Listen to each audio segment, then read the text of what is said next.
everybody, welcome back to the channel.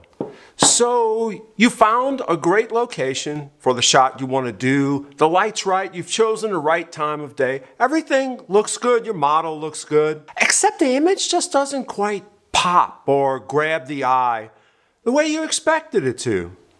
I've got one quick tip for you today that can completely turn that around and get you a great image. Let's get into it. Here we go. I'm going to use an example from a session I did earlier this year that will illustrate my point in this video. When you look at this image, the lighting is beautiful. The location is nice. I'm going to go through all the reasons that I did choose this placement before we talk about the one issue with this position. Okay, so let's talk about why I chose this location, or in other words, what's good about this location. There's a lot that's really nice about this location. First and most important, when I choose a location, the light is back here and it's not too bright. So that's a big plus. Second, the light is coming into this wall, which is a nice light location. It's a nice big reflector, and that reflection puts an edge light right here on the edge of the model. Now, because we have so much light bouncing around between these two sources, all of this ambient area right here is really just softly lit. If you look around, let me magnify this a little bit and then you can see. See, the model's face, the entire model actually, is just softly lit. And here you can see that edge light coming around from that wall. All in all, this is what makes this a good spot for me. So it's a great location, right? But the model's face is shaded. Not strongly, but the model's face is actually the dark point. This is part of why I chose this location. Work with me here. So your options. Well, you can raise your exposure. And from what I see on the internet with images that are shot by many photographers, this is the preferred approach. But what happens when you raise the exposure is, there goes your background. The background blows out once you get the model's face properly exposed. That doesn't work for me. I cannot sell prints with blown backgrounds. For some reason, they look good on digital. I don't understand why. Just look at the internet for blown background images. You'll see them everywhere.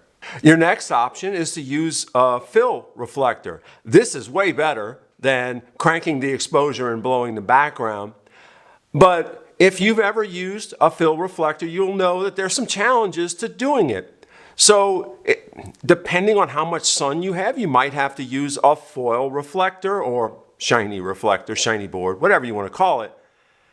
But have you ever looked into a piece of foil in the sun? Your model's not going to love it. Yes, you can use white, but it goes back to, again, it depends on how much sun you have. And you are not in control in this situation. You are reacting to the light you have. I prefer option 3. Option 3 is to use a strategically controlled flash where you control the light no matter what the ambient light is. This is honestly the easiest option. I'm serious. This is the easiest option even if you've never used flash. Okay, there's 3 reasons why this is my preferred approach. Number 1 is it's controllable, especially with this modifier I use. This is, you've heard it many times in other videos, the AD200 Pro or the Evolve 200 from Adorama. It's the same flash, either way you want to get it. But this little modifier, which I will link to in the comments, is what focuses it so nicely. If you look at how I shot the image from the setup, you'll see that this is strictly on the model's face, and it works with the open bulb setup on this flash. Nothing to it. Controllable. Very, very important. You want the shot to be what you want it to be. The second is that it's adjustable. The amount of light you put on your model is totally controlled by you, not by how much sun is there. Number 3 is that it's repeatable. Whether the sun plays peekaboo with you or not, you can run the flash up and down. It's really that simple. Here's the process. It is completely simple. Using your camera, look at your overall scene and frame the way you want it and get your camera's exposure where you like it. When you get the exposure where you like it, the idea is not to expose for the model's face. Get the overall exposure. The model will probably be slightly shaded. This is really easy to do. If you just do it a couple of times, you'll see what I'm saying. It winds up being that most of the light on the scene is sort of coming from behind or the edge of the model instead of in their face. They're not looking into the sun, which is really not fun either. So your model will appreciate not having to look into the sun. Now, all you've got to do once you've got your base exposure is turn on your flash and just pop a few shots, adjusting the flash until the model's face just comes up with just that little touch of flash. It is completely up to you what that level is as long as your exposure's right. There's no textbook way to do it. Well, I take that back. There is a textbook way to do it, and I'm going to link to it, and I've shown in other videos how to do it. But you don't need to do it that way. It's super simple. Get a base exposure that you like. Your model's face is a little shaded. Add some flash to taste until a model's face comes up and is a little bit brighter than the rest of the exposure, so your eye goes to the face. It's that simple. It really is. Like I said a second ago, there is a more technical way to do that. I will link to it in this video.